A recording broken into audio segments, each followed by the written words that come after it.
The following podcast is a Super Network production with your hosts, Super Marcey. Yeah, definitely a step up, but, that could be perhaps maybe this script just worked. Maybe it was just the fact that it had Eric Roberts being all Eric Robertsy. The terrible Australian Bede Jermyn. Why doesn't the vampire just leave? It's not like that he's being held there against his will. And we've seen him a few times on top of built-on roofs. Like, why doesn't he just piss off and leave? It contains coarse and explicit language. The housemate dude, I was like, why the f*** are you dressed like Constantine? That was just weird out the whole time. Mature themes. It's your wedding day and everyone always has cold feet and they this is kind of more of the extreme version of that kind of scenario. Like, should I marry a serial killer or not? And potential spoilers. Spoiler alert. For more, please visit supermarcey.com and show your support at patreon.com/thesupernetwork. Enjoy the show.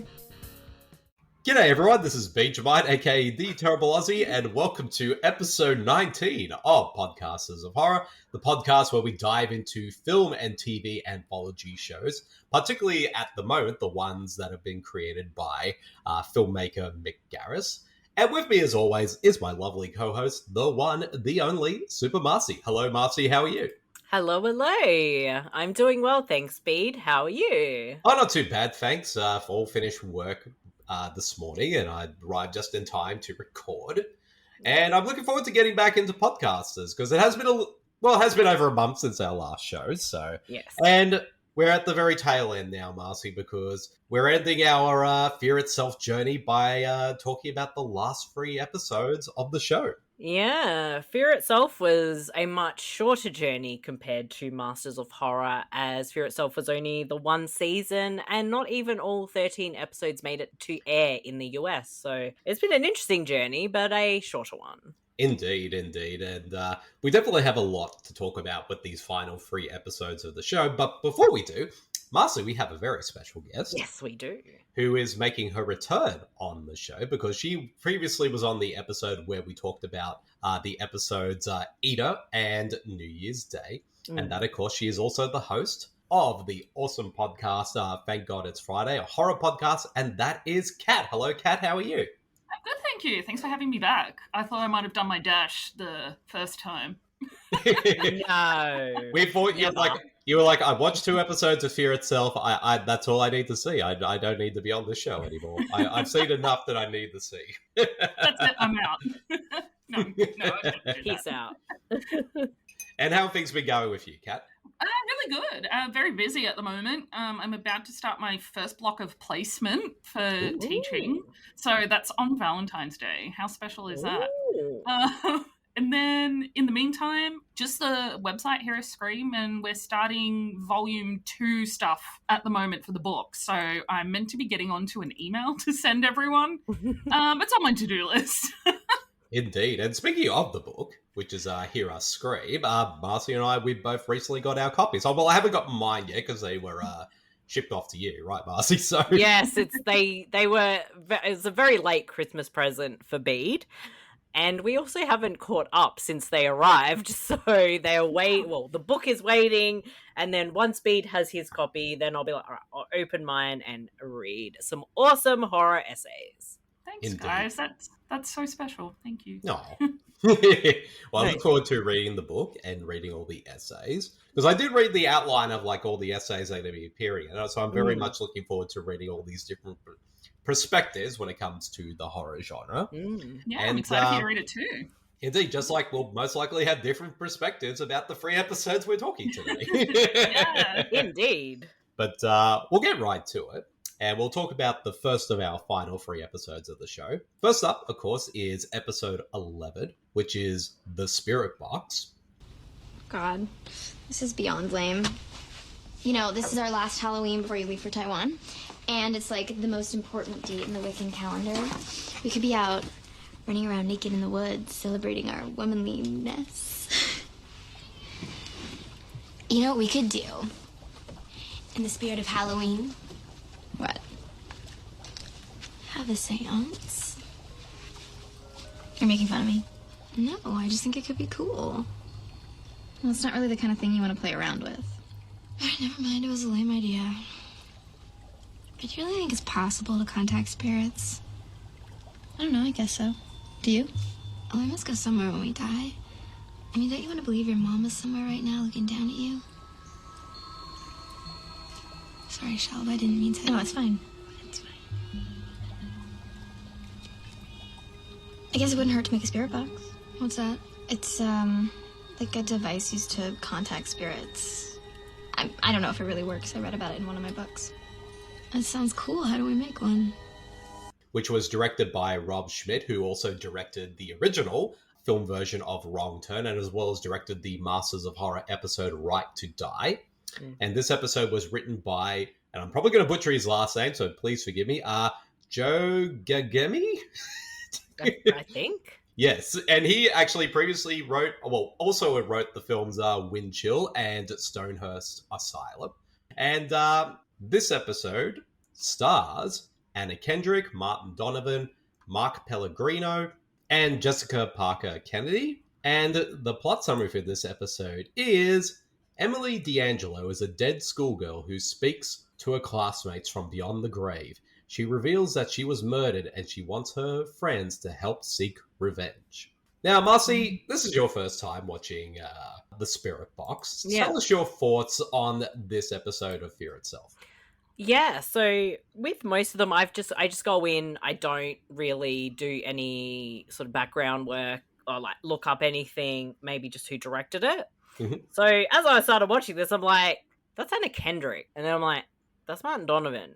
That's like freaking Mark Pellegrino. What is this? I'm like, there's all these people in this episode. But yeah, look, as far as, I guess, Fear Itself episodes go, this is maybe one of the more interesting ones. But it was slightly, I found it not slightly, but very predictable. And I don't think it's necessarily the fault. It has, a certain amount of time to get everything done. It just felt so overtly obvious that it's like, you need to have the neon. It's almost like, why don't you just have neon signs pointing to Mark Pellegrino saying, Creepo, this is the guy. And it's kind of way too obvious that you're trying to pinpoint it to him as kind of a tactic to be like, that's not what's really going on. So I felt like I should have been more surprised at the big reveal than I was. But it's not quite a reveal that you see all that often. And for me, that kind of worked, especially in the last few minutes. I think it kind of does take a really interesting, oh, damn, okay. Karma is totally a thing.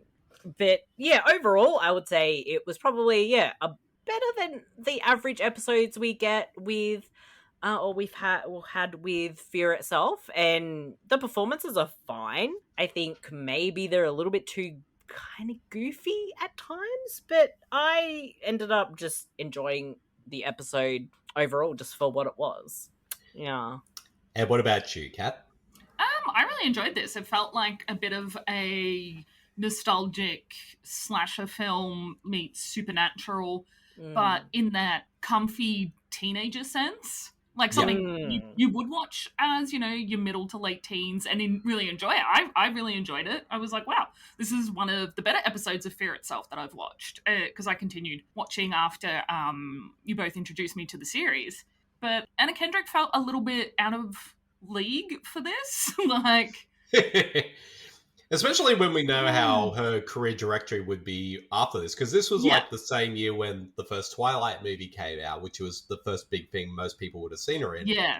And then a year before her Oscar nomination for Up in the Air as well. So it's kind of interesting to see it's kind of like an interesting kind of precursor to Anna Kendrick literally just before, as she's just about to get big. Yeah, so exactly. It felt really odd, and I think just because I know where she ended up career-wise, I'm kind of like, wow, this feels like not that long ago, and it really isn't. It's 2009 or something like that. And it was a great story. I really liked the twist in the end. The diversion that they tried to put on the teacher was a little bit ham-fisted in a way. Yeah.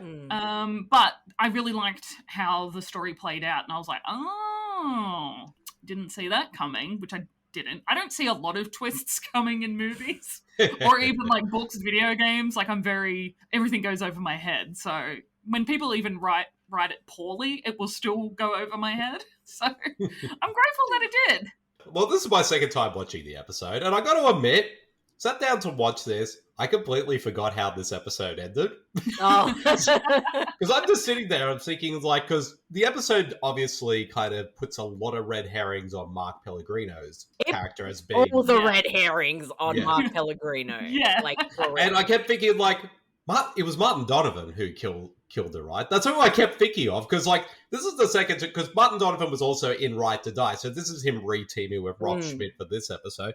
So I'm thinking, like, okay, he's Anna Kendrick's father in the film, who's also a police officer. I'm thinking, like, and they put a little bit of things on him at the beginning, and thinking, like, was he the one who killed her? I'm pretty sure he was the one who killed the girl. And then, of course, once the twist happens, and I'm like, oh, it wasn't Martin Donovan this entire time. I completely forgot about this twist. But what I do think is I actually do enjoy this episode overall. Like, it's a pretty solid little episode. And I think what's really good, though, about this, because it does feel like a type of story that is definitely aimed at young adults. Like, you could easily, even though the characters are teenagers or late teens in this story, you could easily age the characters down for this story, and it would still work. Because you could easily kind of do it with, rather than say, what would they be, like 17, you could do maybe change a couple of things, and you could have them be like 12 or 13. Yeah. Because, look, to be honest, I kind of laughed a lot when they made the so-called spirit box, and it's just a pizza box with things pasted on it. I'm like, this is something a 12-year-old might do, maybe not even 12, maybe an 8-year-old. This is not something a 17-year-old would do. That box would have been pristine. Yes. It would have been a proper Ouija board. It would have not been a freaking pizza box. And that was I was like, really? No. And someone who watches... Sorry, as someone who watches a lot of Ghost Adventures stuff, like, I've seen proper spirit boxes that they use. So when I saw that, I was like, that's not a spirit box. What are you doing?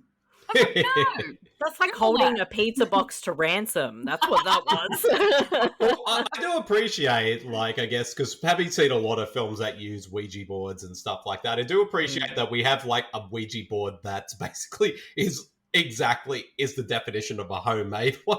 Using a pizza box, cutting out bits and pieces of the magazine to use letters, and they even as the little the thing that I don't know what they call it, but I keep forgetting it's the pendulum thing. Yeah, or the planche. Yeah, it's like the thing that they put your finger on, and then they. Bede, how do you use a Ouija board with your finger? No, I'm not going there. Well, I like the fact that they actually use their own phone. Yeah, they use like this freaking 2000s like flip phone as the. That phone was so old for like 2009. Let me tell you. At least in my brain, it was. Yes, I think so. But I do like the sort of the makeshift making of this spirit box.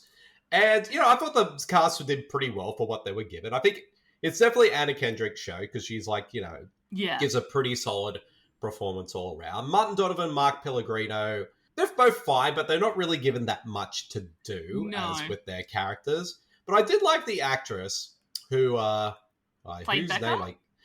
Who played Becca, Jessica Parker Kennedy. I thought she was really good, especially when you find out, and spoilers for the twist of this movie, she was the one who actually killed Emily everybody. in the film. Everybody. Emily, yeah. Yes. And, I have to admit, it's like, I actually forgot, even though I forgot the twist, I was like, it's actually a pretty decent twist, because they set it up pretty well that you don't suspect her at all. Yeah. And then once they sort of reveal how she sort of arranged a lot of these things, they're like, that makes sense. It actually makes sense, and that's why when I'm watching it, I'm like, it's the friend. Because I'm thinking it's way too on the nose to be Mark Pellegrino. Like, for me, that was obviously the red herring. And I thought, you know what? It's still a bit too on the nose to be the dad. Yeah. Because it'd be too obvious to be Martin Donovan, right? Yeah, I felt I'm like, that. I didn't even feel that about Yeah, the I'm like, dad. it's totally the friend who's like fucking with her because of something. And, you know, but what was the actress that played? The name's already escaped me. Jessica Parker Kennedy, who plays Becky. Yeah, she was You mentioned great. it like 3 minutes ago or something, but I'm like, yeah. Yes. I thought she was awesome, and I think she was like, she just nailed that part. And then when she turns into like total bitch at the end, I'm like, you go, girl. I love this. I live for bitches like this. Yeah. Her performance at the end kind of reminded me, and a spoiler for this movie like that came out 11 years ago, Scream 4 with Emma Roberts' character. Because you think, like, she's like the nice girl, and then she like switches it and she becomes like an evil person. Yeah. And like the quote unquote evil bitch character. And then like you could see her just really kind of play up that sort of like, and once like, you know, Anna Kendrick's character sort of brings up, you were the one who did it. It's like, oh yeah, I did it. I'm like, and I got away with it too. Yeah. Mm-hmm. But I did like the fact that it's like they show all these things, like how, you know, Becca kind of orchestrated everything. And then of course you find, and then Anna Kendrick's like, oh, that was you at the pool whose foot I saw. And she's like, that wasn't my foot. I don't even know what you're talking about. And then of course we find out like the spirit, the apparitions that Anna Kendrick's character has been seeing was actually legit Emily. And of course she somehow made it all the way to, I believe it was Taiwan. Yeah, something like that, yeah. To seek revenge on Becca. I mean, she took the spirit with her. Yes. Well, that is true. That is true. So yeah, so it sort of had the twist upon the twist, and that's what I think kind of wrapped it up. Even though it was very obvious for me, I think it kind of wrapped it up in a good way. So I did enjoy the episode overall. Like, yeah, there's flaws, but as far as like the Fear Itself episodes go, this is definitely sort of above average in that way. And I think the cast actually do really good. And you know how much love I have for Mark Pelligrino. Like, we did meet him at a convention years ago. Indeed. And I'm like, mate, I've been a fan of yours since the 80s, and he looked so confused. I think I said the 80s or the early 90s. I can't remember. Yep. And then I'm like, mate, you're in No Holds Barred as Hulk Hogan's younger brother. Like, you don't think I know this shit. And he was like, oh my God. I just remember him from Supernatural. Yes. Yeah. Yeah. I loved him in Supernatural. I will never forget that moment. Just to speak of Mark Pellegrino, when you said that to him, Marcy, he like legit was taken aback because like, I haven't thought about that movie in years. I impress the man. But yeah, I think I will say this though, like overall, I think it's a pretty solid little episode. Nothing amazing, nothing bad whatsoever. It's just a fun little episode. But I think it though, like this is something we've always talked about, Marcy, throughout this whole journey between Masters and Fear Itself. Like, would this story of this episode work for a feature length? And I would say it actually would. Yeah. Like, you could easily expand on this story, maybe throw in more characters to kind of set up more possible suspects who may have killed Emily. Because you're right, because when you only mainly have Anna Kendrick's dad, the teacher, and also her friend Becky, it doesn't really leave that many suspects. No. And I think if they... And of course, watching the episode, like, you're right, because all the red herrings they throw on Mark Pellegrino's character is just so obvious, like, oh, it's definitely not him. That's why I kept thinking, like, oh, it has to be Martin Donovan. I was like, it's Mark Pellegrino, look how creepy he is. Like, every red herring they threw towards him, I was like, it's him. Like, they write these things for people like me. And also, let's not forget, this is actually a Halloween episode, because it begins on Halloween night, which is actually pretty cool. But yeah, overall, I really enjoyed this episode. But Marcy, share us your final thoughts and rating for the Spirit Box. So I was checking. I didn't want to like say the wrong thing or something because my brain just doesn't work. But the Spirit Box, yes. I think it is like sort of just a bit above average for what we sort of had with Fear Itself. And it's a shame that this was one of the episodes that didn't air on US TV because as I've seen, like those last 5 episodes that didn't air were actually really good. Yeah, they kind of vary in quality, but they were definitely more on the good, interesting, watch this kind of side. But yeah, look, it's a fun little episode. Kind of, yeah, adds more that sort of teen horror thing that I think kind of works for what this show was, because they couldn't obviously do as much being with a different network and all that. But yeah, if your only experience with Fear Itself is like the episodes that aired, check out the unaired ones, because you will definitely be pleasantly surprised. And yeah, my rating for this is 3 Anna Kendricks being really young out of 5, because that threw me. I did not expect to see her in this. And what about you? And what about yourself, Kat? Yeah, I really enjoyed it, especially because it's so different to the other episodes that we have seen through Fear Itself, and having this supernatural teen horror vibe. I really enjoyed it because I like easy to watch anything that I can switch my brain off and be like, cool, sweet, don't have to think too much about it. I really loved the twist, and I loved this whole girl backstabbing kind of thing that they had going on. Normally I'd hate it, but I like it because the revenge was eventually, ensued by the victim. Don't like that they fought over a dude. Don't think that's a good enough reason to kill your best mate. But it was Mark Pellegrino, so... And also, it's a teacher who's, being very inappropriate with his students, and, it's like it's the double-edged sword. It's like, yeah, he was innocent, but at the same time... He's still a creep, yeah. Why didn't they gang... Do you know what would have been a better ending? If they all ganged up together and killed Mark Pellegrino. See, this he did anything. Nothing by him. He creepy teacher. What the hell? we should write a remake of this episode. I'm going to do a retcon of it. I guess for me, overall, I think it's a pretty solid little episode. Pretty enjoyable one that I agree with you, Kat, in that it's a very... I enjoy the fact that it's kind of a more teen-oriented episode of the show. And it does remind me a lot of the more teen-oriented horror films that were around at the time in that late 2000 kind of period. It sort of had that same vibe and everything. And it was cool to see kind of early Anna Kendrick as well, just as she's about to be huge and be an Oscar nominee and stuff like that. So, and yeah, it's an overall fun little episode that could easily, I think, could be expanded into a feature if they wanted to flesh it out. So overall, I give this one a solid little 3 out of 5. And yeah, it's definitely one of the more enjoyable episodes of the series. And like I said, it's an easy breezy watch that, I mean, younger viewers could easily enjoy as well. Yeah, for sure. Now, we'll move right along to episode 12, which of course is the episode Echoes.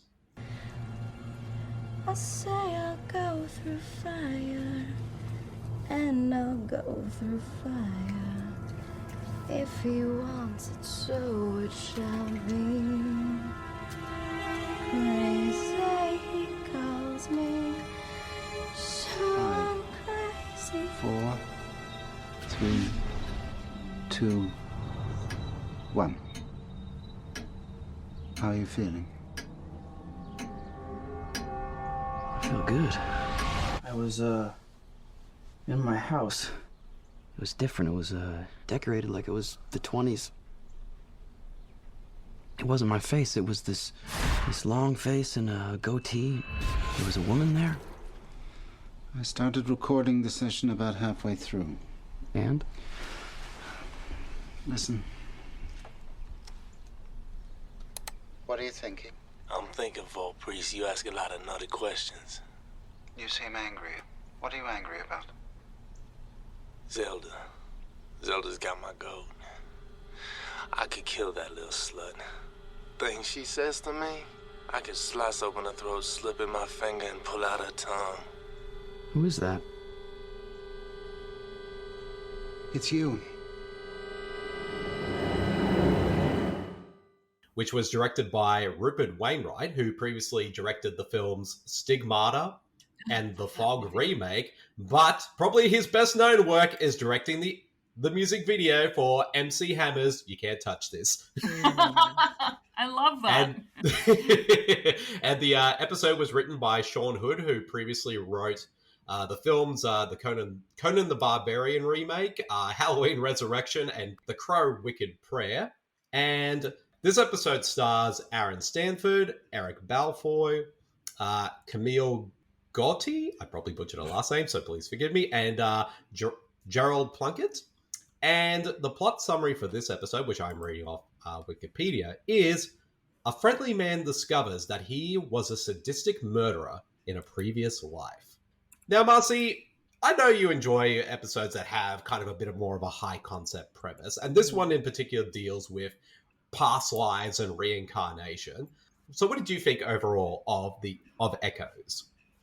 Yeah, again, I think this was a solid episode. It took a very interesting premise, and I think it kind of delivered mostly.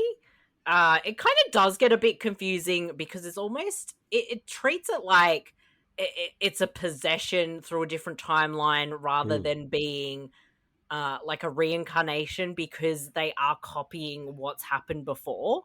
And I think that was a bit, but it does actually have a really solid cast who are actually all really, really good. And, you know, back in the, late 90s or early 2000s, I loved Aaron Stanford. Like, man, I wanted to marry that dude. So yeah, sort of kind of like a bit nostalgic seeing him in something and being like, oh my God, I used to crush on him so hard. And yeah, so he was really good. And Eric Balfour? Eric Balfour. Yeah. Eric Balfour, I could never say his name properly. He was actually really good as well as this sort of, I guess, what was he, in the like 1930s character? Yeah. Or something like that. And I found him very believable. And everything else around it, like, I think, you know, they acted in it really well. It just kind of blurred the lines a bit too much, that I was kind of getting a bit lost going, huh? Yeah. Huh? Is this a past life? If this, like, reenacting like this happened, it's going to be confusing. Maybe I didn't pay enough attention. I don't know. But overall, like, I watched it from start to finish. I was quite engaged. I found, you know, the performances were interesting. It had this very, like, visually you could tell, like, when you were in the past, when you're meant to be in the present. So I appreciated that. But overall, yeah, I think it was a pretty solid episode. And what about you, Cab? What did you think of Echoes? I wasn't a big fan of the episode, mainly because of that blurred line that Marcey's talking about, where it got kind of confusing for me at one point, because I was like, wait a second, is this possession? Is this reincarnation? What are we going for? And we don't really figure it out until he's seeing, I think, his psychiatrist. That's another aspect that I wasn't too sure about. I was like, is this him in therapy talking about it as he discovers what's going on? Some of the dialogue in those scenes kind of fell flat for me, just because sometimes I do need a bit more help in understanding. But that's on me. That's not on the filmmaker necessarily. But other than that, I really enjoyed the performances. Fantastic. I love Stigmata like there's no tomorrow. And right. Yeah, and some of those scenes, the way that they're shot and edited and produced felt very Stigmata. I don't know if you guys felt that way, but I was like, whoa, whoa, this looks like something I've seen before. But yeah, I really enjoyed it. The ending was really fascinating as they show the past and the present together. I really enjoyed that. Yeah. I guess for me, I wasn't really a big fan of this episode, to be honest. I don't know. I just didn't find it all that interesting. Like, it definitely has a really cool concept at the center of it, which is like a man sort of discovering, like, in his past life that he seemingly brutally murdered a woman. And of course, his best friend / love interest is the reincarnation of that woman. And they're in this house where all this events have taken place. Like, that's a really interesting concept, and I don't know, I just don't feel like the episode did it in a way that felt interesting to me, and it came across as kind of a bit of a slog. Yeah. I mean, the acting is really good. Like, I think Aaron Stanford, like you said, Marcey, I think he was, like, everywhere in this period. Like, in the 2000s, he was in the X-Men films and the Hills Have Eyes remake and a bunch of other stuff as well, so I think he's really good in here, and also Eric Balfour, who appears in the past scenes, is pretty menacing as well. And he was also everywhere in the 2000s as well. Like in Was the he in Texas Chainsaw Remake? yeah, he was. He was in the Yeah. Texas Chainsaw remake. It's been a while since I've seen that, so I'm like, was he in that one? Was he in the beginning? No, he was in the remake. Yeah. Actually, I'm not even going to lie, Marcy. Like, I kept thinking, watching this, I actually got Eric Balfour confused with Jonathan Tucker. He was also in Texas Chainsaw Remake. I kept thinking, like, they're the same person, right? But then it's like, oh no, they're two completely different people. Yeah, wasn't Jonathan Tucker in an episode we've watched for something? I think he was. I think he was. He was in Masters of Horror, I'm pretty sure. He wasn't. I think he wasn't. Actually, yes, he was. He was in Dance of the Dead. There you go. So it's all coming full circle. And interesting enough, though, Gerald Plunkett, who plays the psychiatrist in this episode, was in another Masters of Horror episode. He was in Heckle's Tale. Because I was looking at him thinking, like, where have I seen that? He looks familiar. Like, oh, I looked up his filmography. It's like, oh, he was in Heckle's Tale. That's probably where I remember him from. So, yeah, overall, like, I think how it sort of treats the past and present scenes is, at least on a visual front, is pretty cool, especially with, you know, like, the past scenes are kind of shot in a very different way. Like, they're a bit more stylized and kinetic. I don't think things that happen in these party scenes would have actually happened in the 1920s, but I digress. But I feel like no. Yeah, I feel like probably an exaggeration, but But I think it's interesting, especially because it is dealing with past lives and things kind of, in a way, kind of like repeating themselves, and especially because at the same, I think all that stuff is interesting, but I just feel like the episode and how approaches it just comes off as a bit boring, and the pacing is a bit of a slog. Even at 40 minutes, it feels very slow. Although I will admit, though, I think, again, just like the Spirit Box ending, I completely forgot how this episode ended, and I thought it was actually a good ending because the episode kept building up, like you're thinking, like, oh, Aaron Stanford's going to kill his love interest, but in fact, how it all went down, even in the past scenes, is like she was the one who killed him. Yeah, in both the past and the present. Yeah. So, yeah, that definitely added something different because it didn't end up going in the way you might have thought. So I think that was good. But I think what works more is the performances, I think, are more intriguing, whereas the story itself kind of gets a bit confusing. And then you're like, I don't know what the fuck's going on. Kind of. Yeah. But I do like the idea. It's like, because there's some pretty cool moments in this episode. Like, for example, when he's having his therapy sessions, when he gets under hypnosis, that's when he reverts to Eric Balfour's character, and even Eric Balfour uses his voice coming out of Aaron Stanford. And I like the fact that I think, in a way, Balfour's character is aware that he's dead, and it's almost like him trying to kill the reincarnation version of his girlfriend so that she wouldn't kill him again. Yeah. And of course, that doesn't happen. I think that, again, that's interesting, but I just don't feel like the approach just nailed it. At least for me. Like, this is episode, and it also feels like that it's an episode where the concept is more intriguing than the actual execution of the story. Yeah, absolutely agree. Yeah, I guess that could be a wrap on this episode. Unless anyone has any final thoughts on this episode before we move on. No, I was just going to say, did we rate it? I can't even remember. But I figured we'll do our final roundup thoughts. But Marcy, so your overall final thoughts on this episode and your rating? Yeah. Again, for me, it's sort of like, average-ish, but, still watchable, just like its flaws. And, I give it 3 out of 5. I had a massive crush on Aaron Stanford back in the 2000s. Yeah. And what about yourself, Kat? Yeah, I agree with Marcy. Its dialogue fell flat, and I feel like that happens with a lot of Fear Itself. Yeah. And it's not necessarily anything on the actors or their performance, because a lot of the time they absolutely carry the episode. And that's the case in this for me. I really enjoyed Eric, and even the reincarnated girlfriend, the one in the future. I think she was fantastic. I believe it's actually the same actress playing both roles. Oh, really? Yeah, let me just find out just to confirm. And again, my notes are all over the place. Yes, Camille Guaty. I probably butchered her last name, so please forgive me. But she plays both Karen and Zelda. So which I think is also slightly confusing. It's like, okay, you got the same actress playing both roles. Why not have Aaron Stanford also play the past version as well? Because I thought that was the same person, but I wasn't entirely sure. Yeah, me neither. Yeah, because they got like different wigs. Yeah. Yeah, I give this 2.5 stars. Just because I think that, it could have been better. Yeah, I guess for me, I give it about 2 out of 5 overall. Like, there is definitely interesting elements to this episode, and I think the cast do well with what they're given. And of course, Rupert Wainwright bringing his, like, you can't touch this expertise to some moments in this episode. I also Stigmata, because like you both, I do agree there's a lot of Stigmata, like, his filmmaking styles in this episode. But I think it's, again, like I said, I feel like it's a episode where the concept is more intriguing than the actual execution of it. Yeah. And it just feels like it's kind of a one-note type of story.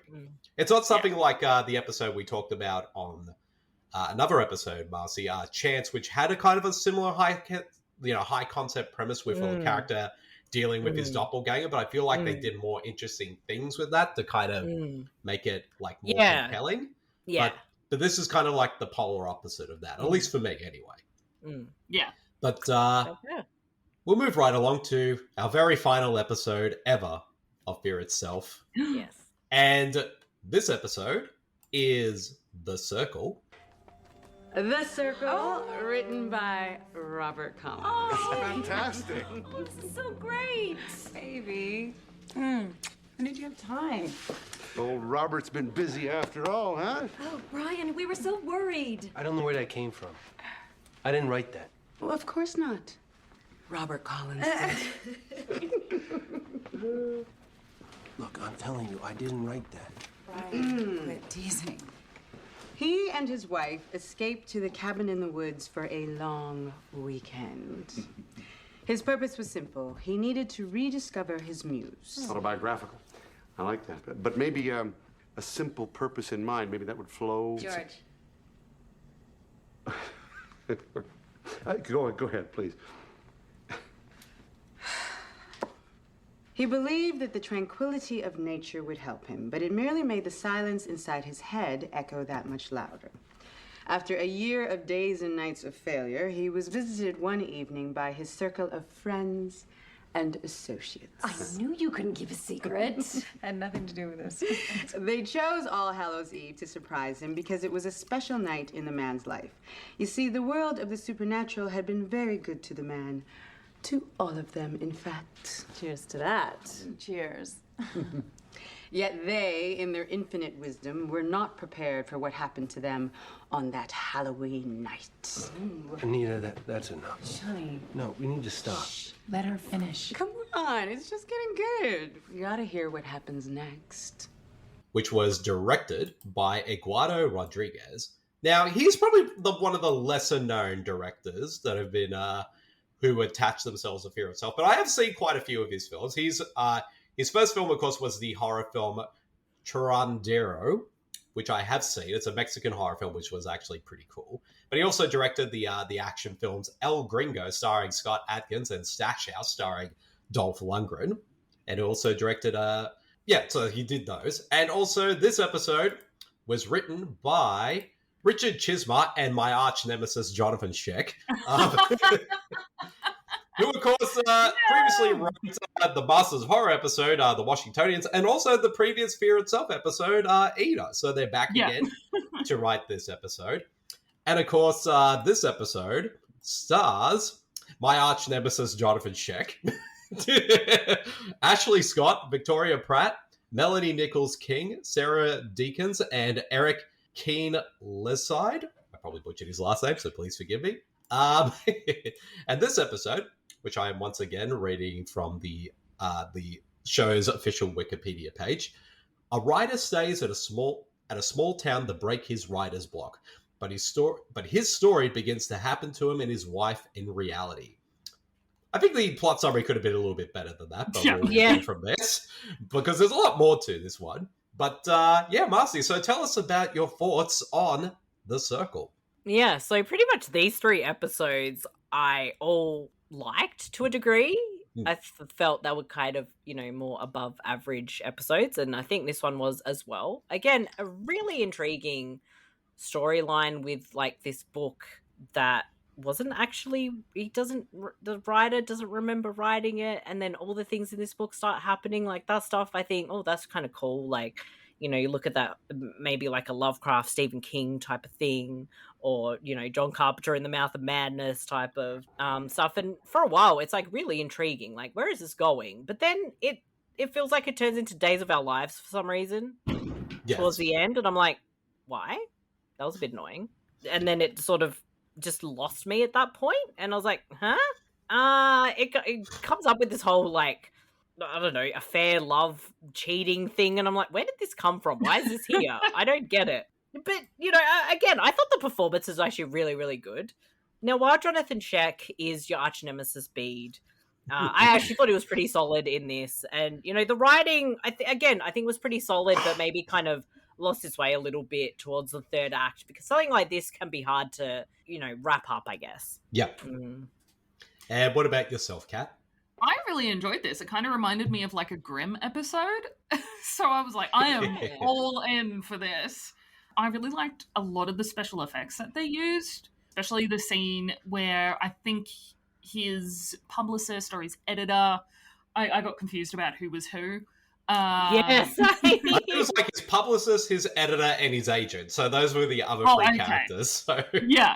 So Kate, she throws up like this ridiculous amount of blood and then becomes a character, like a monster from a book that Brian has already written.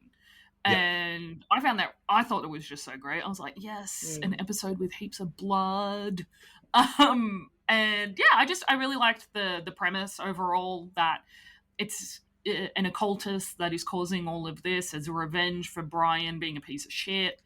I don't like that the occultist had to bring all these other people down to get revenge on Brian. Yeah. Like, if she's a witch, she can just do it without having to murder everybody else, right? Yeah, it was sort of very melodramatic in a way. Yeah. And I think it needed to be, especially when you had, like, the characters from, like, his books coming out like this sort of zombie-ish type thing. Like, all that stuff was really interesting, really gruesome, really, you know, whoa, this is fucking full-on shit. Like, that was cool. But then, I agree. It's sort of like, what the fuck was this melodramatic shit? Why is this in this movie? Why are all these other people getting punished for Brian's shit? Yeah, Brian, just fuck off, he's mate. a sack of shit. Like, why is everybody else getting dragged down for it? Exactly. That was my only issue with it, really. Overall, I really enjoyed this episode. If I had to describe this episode to people, it would be, imagine if Stephen King wrote The Evil Dead, and this is this episode. Because it was definitely Stephen King influences, because, like, they mention not once but twice that where they are is in Maine. So they did. And I thought it was a pretty enjoyable episode. I do remember like really liking this episode the first time I watched it like years ago, and actually they even had moments in it that actually legit made me jump.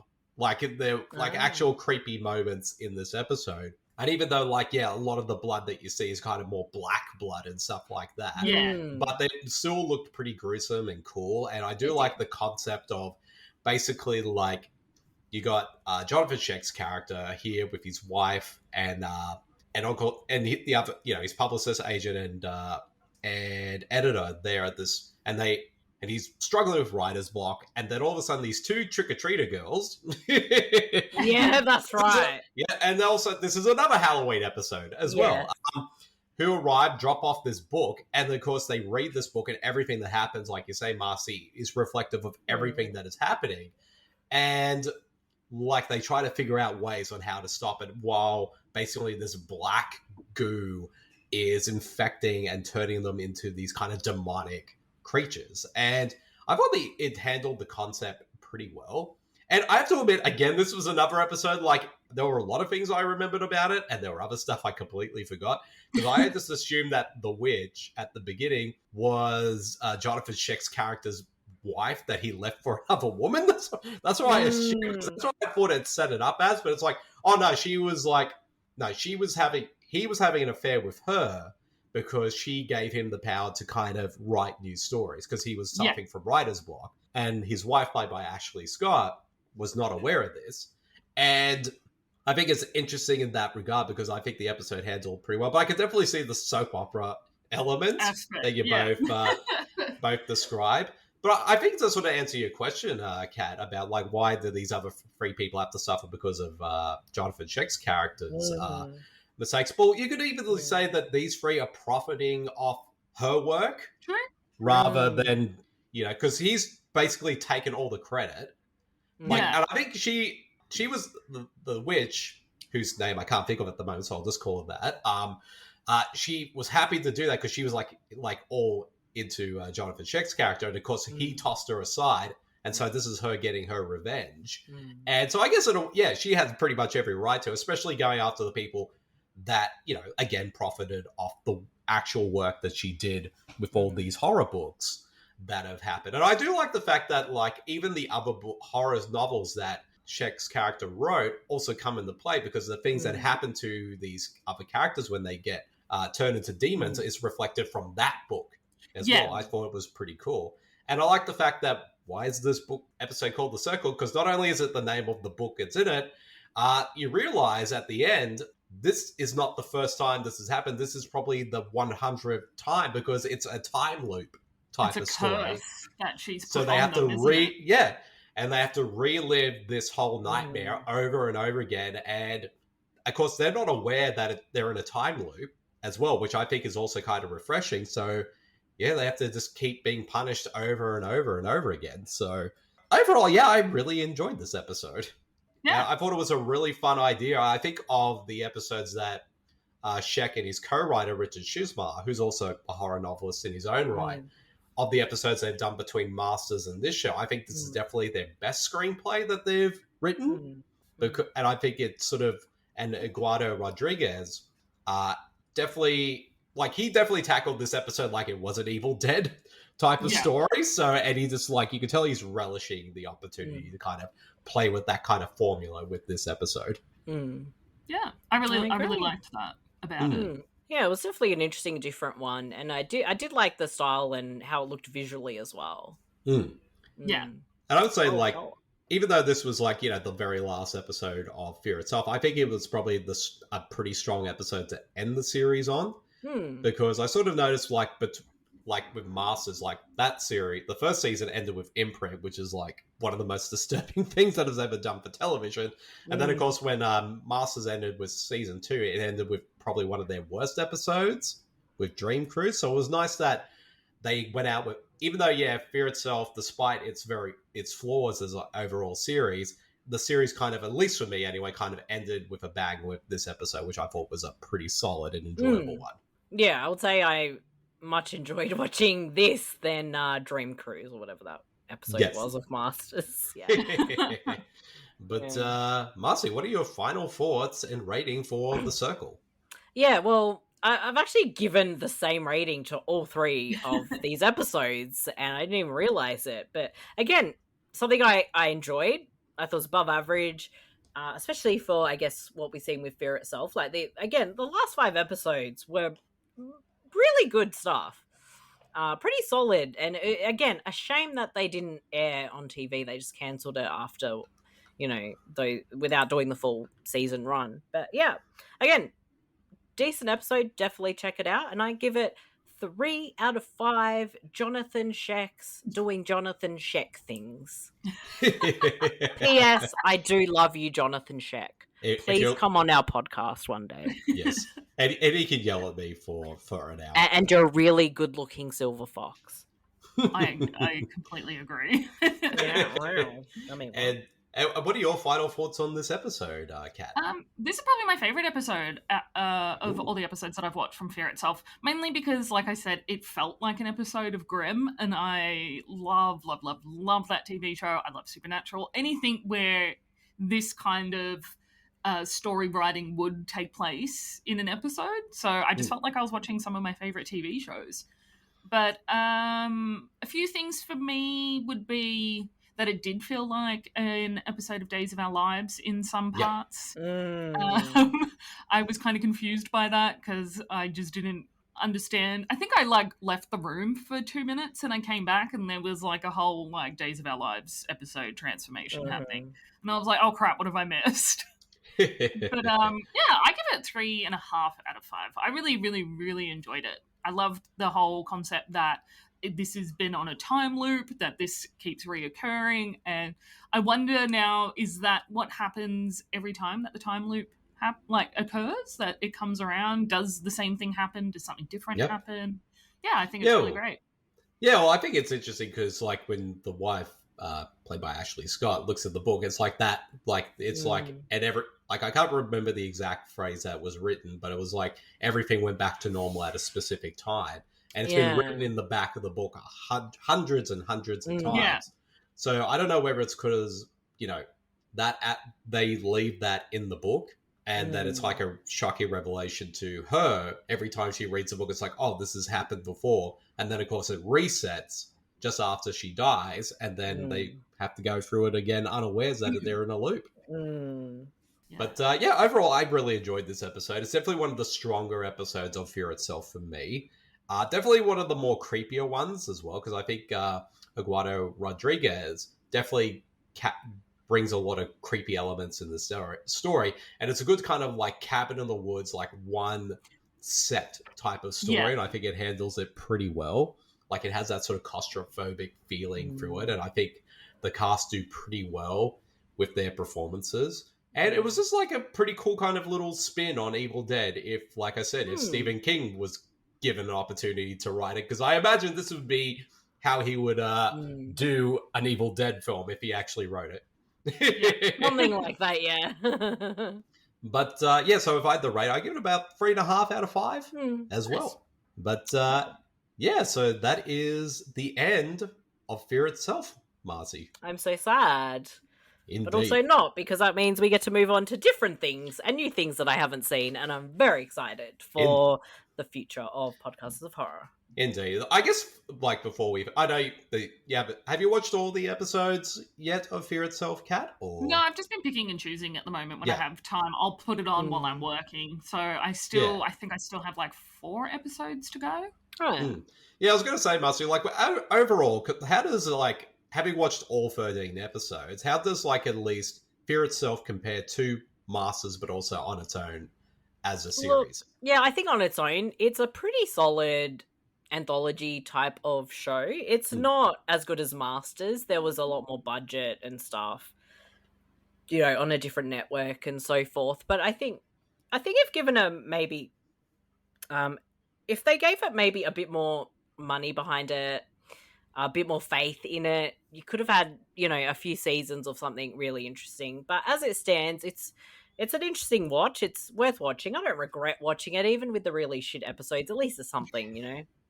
But it was an interesting little, 13 episode run that, we got to watch, and I watched it for the first time. Yeah, and I guess for me, revisiting the series again, like, it definitely is a mixed bag overall, but I think for most part, it was simple. There are a lot more okay episodes rather than full-on bad or even full-on great. And I guess in a way that gives the series kind of successful because, anthologies can always be hit and miss. There's definitely some episodes that could easily have been in part of Masters, for sure.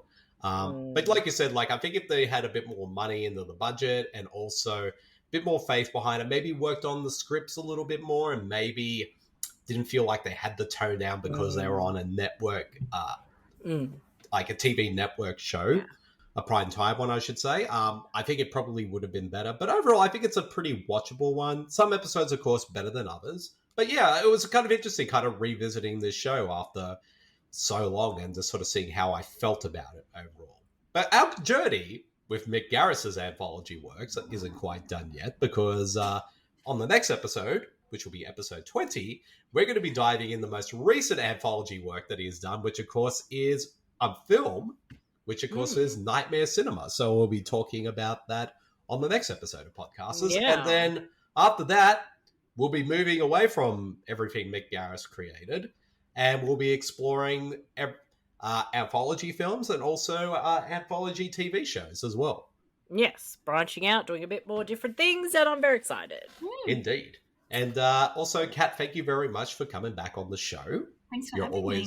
You're always a very awesome guest to have on. And Yes. And once we go into the next phase of Podcasters, you'll have to come back on and either talk on 2 anthology films that we've paired up or even talk about a season of our anthology show. Because I know one of the first TV shows we're going to be tackling will be Channel Zero.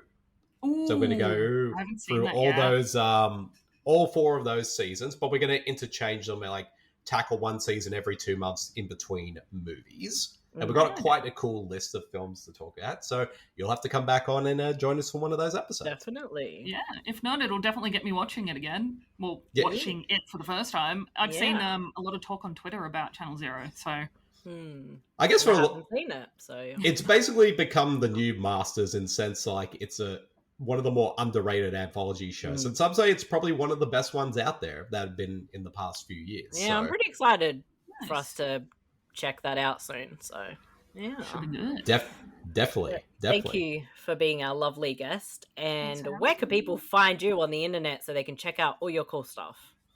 So if you basically follow me on Twitter at @catstead_, you will see everything that I do. It's just easier to go to the one spot and go from there. So yeah, follow me on Twitter. And of course, people can find us at supermarcey.com. It is our base of operations, and the Super Network is on all your social media platforms. Again, it's probably easier if you just go to our link tree, which is linktr.ee/the Super Network. So check us out there. And of course, me personally on Twitter is twitter.com/supermarcey, and I'm on Letterboxd at super_Marcey as well. Bede. People want to find me personally, they can find me at my Twitter page at twitter.com/BedeJermyn. Or my Letterboxd account at letterboxd.com/BedeJermyn. And of course, you can find all my work over at supermarcey.com with my reviews and columns. And just before we wrap up, I just remembered Eduardo Rodriguez also directed the straight-to-video sequel Fright Night 2. And not the one from the 80s, it's the one from that starred Colin Farrell and Anton Yelchin. Oh. Yeah. Okay. Which I could easily talk about for hours because it's basically another remake of the same story, which doesn't make sense. But anyways, thank you for everyone for listening to this episode of Podcasters of Horror. We hope you all enjoyed it. And we'll see you all next month for episode 20. See you, everybody. Bye. Bye.